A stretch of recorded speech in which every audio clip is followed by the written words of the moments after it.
ഹരേ കൃഷ്ണ. രാമായണത്തിലെ ഉത്തരകാണ്ഡമാണ് നമ്മളിപ്പോൾ പറഞ്ഞുകൊണ്ടിരിക്കുന്നത്. ലവകുശന്മാർ ജനിച്ചു കഴിഞ്ഞിരിക്കുന്നു. ധർമ്മതൽപരനായ രാമൻ്റെ ഭരണകാലത്ത് അയോധ്യയിൽ അകാല മരണങ്ങൾ ഇല്ല. അങ്ങനെയിരിക്കെ 5 വയസ്സായ മകൻ്റെ ശവശരീരവും തോളിലിട്ടുകൊണ്ട് ഒരു ബ്രാഹ്മണൻ രാജകൊട്ടാരത്തിലേക്ക് കയറി വന്നു. രാമൻ്റെ ഗോപുരദ്വാരത്തിൽ നിന്ന് ഉറക്കെ കരഞ്ഞുകൊണ്ട് ബ്രാഹ്മണൻ പറഞ്ഞു, ധർമാനുസരണം ജീവിക്കുന്ന ഒരു കുടുംബമാണ് എൻ്റേത്. ഞാൻ പാപം ചെയ്തിട്ടില്ല. ഞാനിതാ പുത്രശോകത്താൽ വീണ് മരിക്കുന്നു. രാജമര്യാദകൾ പാലിക്കാത്ത രാമൻ്റെ മേൽ ഞാനിതാ ബ്രാഹ്മണശാപം ചൊരിയുന്നു. എന്തു പാപം ചെയ്തതിലാണ് എൻ്റെ പുത്രൻ മരിച്ചത്? പുത്രനെ മടിയിൽ വെച്ചുകൊണ്ട് ബ്രാഹ്മണനും പത്നിയും കരയുകയാണ്. വെറുതെ ഒരു കുഞ്ഞിനെ ഗർഭത്തിൽ ചുവന്നു പെറ്റു, 5 വർഷം വളർത്തി, എന്നിട്ടെന്തു കാര്യം? രാമരാജ്യത്തിലാണ് ഞാൻ ജീവിക്കുന്നത്. അച്ഛനും അമ്മയും കുട്ടിയെ ഈ വിധം പറഞ്ഞുകൊണ്ട് ഗോപുരത്തിൽ കിടത്തിയിട്ട് പോയി. രാജാവിൻ്റെ അധർമ്മം നിമിത്തം രാജ്യത്തിൽ ക്ഷാമമുണ്ടാകട്ടെ, രാജാവ് നരകത്തിൽ വീഴട്ടെ, ഞങ്ങൾ ഈ നാട് വിട്ടു പോവുകയാണ് എന്നൊക്കെ ആ മാതാപിതാക്കൾ ശപിച്ചു. ലക്ഷ്മണൻ പെട്ടെന്ന് തന്നെ രാമൻ്റെ അടുത്തു ചെന്ന് പറഞ്ഞു, രഘുപതി, വലിയ ആപത്ത് വന്നിരിക്കുന്നു. വൃദ്ധനായ ഒരു ബ്രാഹ്മണൻ തൻ്റെ പുത്രൻ്റെ ശവശരീരവും എടുത്തുകൊണ്ട് ഗോപുരത്തിൽ വന്നു നിന്ന് കരയുന്നു. വൃദ്ധന് മറ്റു പുത്രന്മാരില്ല. ഞങ്ങളൊരു പാപവും ചെയ്തില്ല. അകാലത്ത് ഞങ്ങളുടെ പുത്രൻ എന്തുകൊണ്ട് മരിച്ചുവെന്ന് ചോദിച്ചുകൊണ്ട് ബ്രാഹ്മണനും പത്നിയും വിലപിക്കുന്നു. രാമൻ വിഷണ്ണനായി. ബ്രാഹ്മണനും രാജമിത്രങ്ങളും പൗരപ്രമുഖരും വിലപിക്കുന്നു. രാമൻ എല്ലാവരെയും വിളിച്ചുകൂട്ടി വസിഷ്ഠ മഹർഷിയെ സദസ്സിലേക്ക് ആനയിച്ചു. കശ്യപൻ, നാരദൻ തുടങ്ങിയ ഋഷിമാർ എല്ലാവരും വന്നു ചേർന്നു. ബ്രാഹ്മണൻ്റെ കാര്യം സഭയെ അറിയിച്ചു. എല്ലാവരോടും അതിനെക്കുറിച്ച് ആലോചിക്കാൻ നിർദ്ദേശിച്ചു.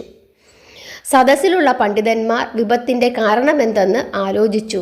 നാരദർ പറഞ്ഞു, രാജൻ, സത്യയുഗത്തിൽ ബ്രാഹ്മണർക്ക് മാത്രമാണ് തപസ്സിന് അധികാരം.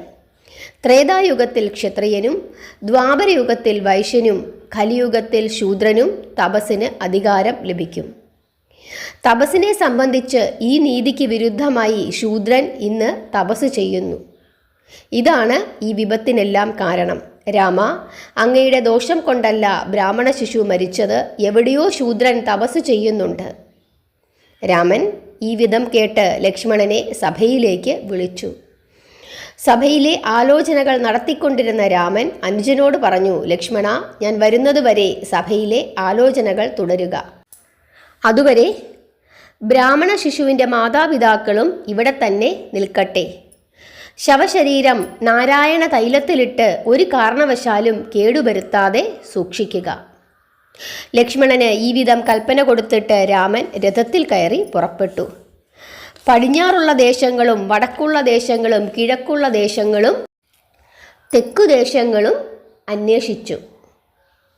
തെക്കൊരു ദേശത്ത് ഒരു ശൂദ്രൻ ഘോരവനത്തിൽ കഠിന തപസ് ചെയ്യുന്നതായി കണ്ടു. കാൽ മുകളിലാക്കി തല കീഴാക്കി അഗ്നികുണ്ഡത്തിനുമേൽ തൂങ്ങിക്കിടന്ന് തപസ് ചെയ്യുകയാണ്. കണ്ടിട്ടു തന്നെ രാമൻ ഭയന്നുപോയി. താപസിയെ വന്ദിച്ചു. അടുത്തു ചെന്ന് ചോദിച്ചു, താപസ, ഏതു ജാതിയാണ്? എന്ത് പ്രയോജനത്തിനാണ് ഈ വിധം തപസ്സു ചെയ്യുന്നത്? അപ്പോൾ തപസി പറഞ്ഞു, ഞാൻ ശൂദ്രജാതിയാണ്. ശംഭുകൻ എന്നാണ് എൻ്റെ പേര്.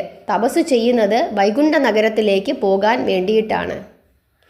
തപസ്വിയുടെ വാക്ക് കേട്ടപ്പോൾ ശ്രീരാമന് കോപം വന്നു. ചുണ്ടു വിറച്ചു. കയ്യിലുള്ള വാൾ കൊണ്ട് തപസ്വിയുടെ കഴുത്ത് വെട്ടി. ദേവന്മാർ ശരി ശരി എന്ന് പറഞ്ഞുകൊണ്ട് പുഷ്പവൃഷ്ടി ചെയ്തു. ബ്രഹ്മാവ് പറഞ്ഞു, രാമ, വലിയൊരു കാര്യമാണ് ചെയ്തത്. ശൂദ്രൻ തപസ് ചെയ്യുക എന്നത് ലജ്ജാകരം. ആഗ്രഹിക്കുന്ന വരം ചോദിച്ചുകൊള്ളുക. രാമൻ അപേക്ഷിച്ചു, എനിക്ക് വരം തരുന്നുവെങ്കിൽ ആ ശൂദ്രബാലന് ജീവൻ നൽകണം. ആ വരം ചോദിക്കരുത് എന്ന് ബ്രഹ്മാവ് പറഞ്ഞു. ശൂദ്രനെ വധിച്ച് അങ്ങു തന്നെ ബ്രാഹ്മണ ശിശുവിന് ജീവൻ നൽകി കഴിഞ്ഞിരിക്കുന്നു. അങ്ങ് സ്വയം ഭഗവാൻ നാരായണനാണ് എന്ന് എപ്പോഴും മറന്നുപോകുന്നു. മരിച്ചാലും ഈ 3 ലോകത്തെയും ജീവിപ്പിക്കാൻ അങ്ങേക്ക് കഴിയും. ഒരു നിമിഷം കൊണ്ട് സൃഷ്ടിനാശം ചെയ്യുവാനും അങ്ങേക്ക് കഴിവുണ്ടല്ലോ. ഈ സമയം ബ്രാഹ്മണ ബാലൻ ജീവൻ നേടി എഴുന്നേറ്റു കഴിഞ്ഞു. സഭ അത്ഭുതത്തോടെ അത് കണ്ടു. ഭരതനോടും ലക്ഷ്മണനോടും യാത്ര പറഞ്ഞ് ബ്രാഹ്മണൻ ശിശുവിനെയും കൊണ്ടുപോയി. രാമന്റെ കൈകൊണ്ട് ശരീരനാശം വന്ന തപസ്വി സ്വർണ്ണ വിമാനത്തിൽ വൈകുണ്ഠലോകത്ത് പ്രവേശിച്ചു. ഹരേ കൃഷ്ണ. ഇത് കേൾക്കുന്ന നിങ്ങൾക്കെല്ലാവർക്കും തോന്നും, എന്തുകൊണ്ടാണ് ശൂദ്രന് തപസ്സു ചെയ്യാൻ പാടില്ലാത്തത്? പഴയ കാലത്ത് ജാതി വ്യവസ്ഥകൾ നിലനിന്നിരുന്നത് തൊഴിലിൻ്റെ അടിസ്ഥാനത്തിലാണ്. നമുക്കറിയാം, 4 ജാതികളാണ്: ബ്രാഹ്മണർ, ക്ഷത്രിയർ, ശൂദ്രർ, വൈശ്യർ. അന്നത്തെ ഉദാഹരണമാണ് വാൽമീകി ഇവിടെ പറഞ്ഞത്. അത് ഇന്നും വളരെ പ്രസക്തമാണ്. ഇന്ന് നമ്മൾ നോക്കിക്കോളൂ, ഒരു വൈദ്യൻ അയാൾ കൃത്യമായി പഠിച്ച് പാസ്സായി സർട്ടിഫിക്കറ്റോട് കൂടി വന്ന് ഒരു ഡോക്ടറായി നമ്മളെ ചികിത്സിക്കുമ്പോൾ അയാളുടെ കർമ്മം അവിടെ ചെയ്യുന്നു. പക്ഷേ അതിന് യോഗ്യതയില്ലാത്തവർ, അതായത് മുറിവൈദ്യം എവിടെ നിന്നൊക്കെയോ കുറച്ച് മരുന്നുകളും ഒക്കെ, അല്ലെങ്കിൽ ഒരു ഡോക്ടറുടെ സഹായിയായിട്ട് നിന്നിട്ട് പെട്ടെന്ന് ഒരാൾ ഒരു ദിവസം വന്ന് ചികിത്സിക്കാൻ വന്നാൽ അയാൾക്ക് നമ്മൾ കൊടുക്കുന്ന ശിക്ഷ എന്താണ്? ഇന്ന് നമ്മുടെ ഭരണഘടന അനുസരിച്ചിട്ടുള്ള പരമാവധി ശിക്ഷ അയാൾക്ക് കൊടുക്കും, അയാളുടെ പ്രവൃത്തി കൊണ്ട് ആർക്കെങ്കിലും ദോഷമുണ്ടായാൽ. ഇത് തന്നെയാണ് വാൽമീകി മഹർഷി ഇവിടെയും പറഞ്ഞിരിക്കുന്നത്. അതായത് അന്നത്തെ കാലത്ത് ഓരോ മനുഷ്യർക്കും ഓരോ തൊഴിലുണ്ട്. അന്ന് ബ്രാഹ്മണനോട് പൂജ ചെയ്യാനും തപസ് ചെയ്യാനും യാഗങ്ങൾ ചെയ്യാനും പറഞ്ഞത് അന്നത്തെ യുഗത്തിൽ, നമ്മൾ എപ്പോഴും പറയും കലിയുഗത്തിന് മുമ്പുള്ള മറ്റു യുഗങ്ങളിൽ യാഗങ്ങൾക്ക് വളരെയധികം പ്രാധാന്യമുണ്ട്. ആ യാഗങ്ങൾ അന്ന് അവരുടെ തൊഴിൽ പോലെ അനുഷ്ഠിച്ചത് കൊണ്ടാണ് രാജ്യത്ത് ക്ഷേമം, മഴ, മറ്റു കാര്യങ്ങളെല്ലാം കൃത്യമായി ഉണ്ടാകുന്നതും വരൾച്ച മാറുന്നതും പ്രകൃതിക്ക് വളരെയധികം ഗുണകരമായ മാറ്റങ്ങളും മറ്റ് ജനങ്ങൾക്ക് സന്തോഷങ്ങളും ഒക്കെ ഉണ്ടാകുന്നത് അന്ന് അവരനുഷ്ഠിച്ച ആ കർമ്മത്തിൻ്റെ ഫലമായിട്ടാണ്. ക്ഷത്രിയൻ വളരെ ഭംഗിയായി രാജ്യം ഭരിക്കുന്നു, പ്രജകളെ പരിപാലിക്കുന്നു. ശൂദ്രർക്കും വൈശ്യർക്കും അവർക്ക് തൊഴിൽ നിശ്ചയിച്ചിട്ടുണ്ട്, അവരവരുടെ തൊഴിലുകൾ എടുക്കുന്നു. ഓരോരുത്തരും അവരവർക്ക് പറഞ്ഞിട്ടുള്ള കാര്യങ്ങൾ ചെയ്താൽ മതി, അതല്ലാതെ അറിവില്ലാത്ത കാര്യങ്ങൾ ചെയ്ത് ദോഷത്തിൽ കൊണ്ടുചെന്ന് ചാടരുത് എന്നാണ് വാൽമീകി മഹർഷി ഇവിടെ പറഞ്ഞിരിക്കുന്നത്. ഇന്ന് നമ്മുടെ സമൂഹത്തിൽ നമ്മൾ കാണുന്നതെല്ലാം ഇതാണ്. എല്ലാവർക്കും അല്പജ്ഞാനമാണ്. ഇപ്പോൾ ഇത് തന്നെ വായിച്ചു കേൾക്കുന്നതിൽ കുറേ പേരുടെയെങ്കിലും മനസ്സിലേക്ക് തോന്നിക്കാണും, എന്ത് കഷ്ടമാണ്, വാൽമീകി എന്താണ് ഈ ജാതി പറയുന്നത്, എന്തുകൊണ്ടാണ് അങ്ങനെ ചെയ്യാൻ പാടില്ലാത്തത്, ഇങ്ങനെ ചെയ്യാൻ പാടില്ലാത്തതെന്ന് ഇപ്പോൾ നിങ്ങൾക്ക് തോന്നിയിട്ടുണ്ടാകും പലർക്കെങ്കിലും. പക്ഷേ ഇവിടെ ജാതി അല്ല പറഞ്ഞത്, തൊഴിലാണ് പറഞ്ഞത്. അതിൻ്റെ അന്തസത്ത എന്താണ് എന്ന് മനസ്സിലാക്കിയിട്ട് വേണം നമ്മൾ ഓരോരുത്തരും ജീവിക്കാനായിട്ട്. ഇപ്പോൾ ഞാനൊരു ഡോക്ടറുടെ കാര്യം പറഞ്ഞു, അതല്ലെങ്കിൽ ഒരു മുറി ജ്യോത്സ്യം പറയുന്ന ആളുടെ കാര്യം പറഞ്ഞു.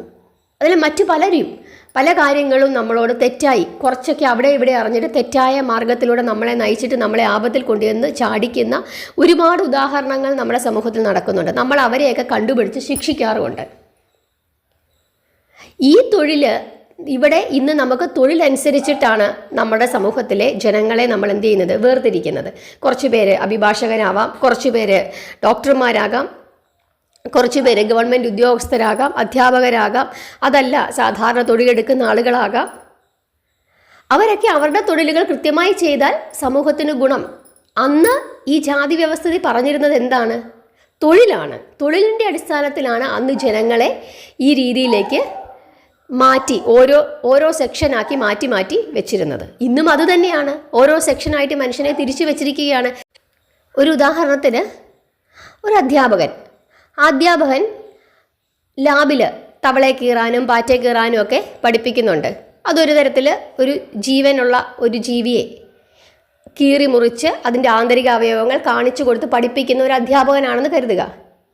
എനിക്ക് അത്യാവശ്യം ഈ കാര്യം ഓപ്പറേഷൻ ചെയ്യാനൊക്കെ അറിയാം എന്നും പറഞ്ഞ് നാളെ ഏതെങ്കിലും ഒരു മനുഷ്യനെയോ അതല്ലെങ്കിൽ മറ്റെന്തെങ്കിലും മൃഗത്തിനെയോ ഇയാളൊരു സ്വയം ഡോക്ടറായി തീർന്ന് കാണിച്ചു കഴിഞ്ഞാൽ എന്തായിരിക്കും അവസ്ഥ? നമ്മൾ അയാളെ ശിക്ഷിക്കില്ലേ അപകടം സംഭവിച്ചാൽ? ഇനി അപകടം സംഭവിച്ചില്ലെങ്കിലും അയാൾ ഇത് ചെയ്യുന്നു എന്നറിഞ്ഞു കഴിഞ്ഞാൽ നമ്മൾ പ്രതികരിക്കില്ലേ? ഇത് തന്നെയാണ് ഇവിടെ രാമനും ചെയ്തത്. അതല്ലാതെ ജാതി വ്യവസ്ഥിതി അല്ല നമ്മളിവിടെ പറയുന്നത്, ഉദ്ദേശിക്കുന്നത് തൊഴിലിൻ്റെ മാഹാത്മ്യമാണ് പറയുന്നതെന്ന് മനസ്സിലാക്കി പ്രാർത്ഥിക്കുക. എല്ലാ പാഠങ്ങളും അല്ലെങ്കിൽ രാമായണമായാലും മഹാഭാരതമായാലും നമ്മൾ പഠിക്കുന്നത് അതിൻ്റെ അന്തസത്ത മനസ്സിലാക്കുന്നതിന് വേണ്ടിയിട്ടാണ്. ഇപ്പോൾ എനിക്ക് നിങ്ങളോട് ഉദാഹരണം പറയാൻ പറ്റുന്നത് എന്താണ്? ഇന്ന് എൻ്റെ ചുറ്റുപാടും കാണുന്ന കാര്യങ്ങളെപ്പറ്റി മാത്രമേ എനിക്ക് ഉദാഹരണമായിട്ട് നിങ്ങളുടെ അടുത്ത് പറയാൻ പറ്റൂ. ഒരു 5 തലമുറ 6 തലമുറയും കൂടെ കഴിയുമ്പം അവർ ചിലപ്പോൾ റോബോട്ടിനെ പറ്റിയോ കമ്പ്യൂട്ടറിനെ പറ്റിയോ അല്ലെങ്കിൽ മറ്റെന്തെങ്കിലും കാര്യങ്ങളെ പറ്റിയോ സ്പേസിനെ പറ്റിയോ ഒക്കെ ആയിരിക്കും നിങ്ങളുടെ മുമ്പിൽ ഉദാഹരണങ്ങളായിട്ട് പറയുന്നത്. അതുതന്നെയാണ് ഇവിടെയും വ്യത്യാസമായി കാണേണ്ടത്. എല്ലാവർക്കും കാര്യങ്ങൾ മനസ്സിലായെന്ന് വിചാരിക്കുന്നു. അതുകൊണ്ട് അബദ്ധ വർത്തമാനങ്ങൾ പറയുന്നവരുടെ ചെവിയിൽ ചെന്ന് നമ്മുടെ തല വെച്ചു കൊടുക്കാതിരിക്കുക. നമ്മളെല്ലാം നമ്മുടെ ബുദ്ധി ഉപയോഗിച്ച് ചിന്തിച്ചും ഒരു കാര്യം കുറച്ചു നേരം ഇരുന്ന് ആലോചിച്ചും രാവണൻ ശ്രീരാമനെ പറഞ്ഞു കൊടുത്ത ആ നീതിവാക്യമൊക്കെ ഓർത്തും നമ്മൾ മുമ്പോട്ട് പോവുക. ഹരേ കൃഷ്ണ.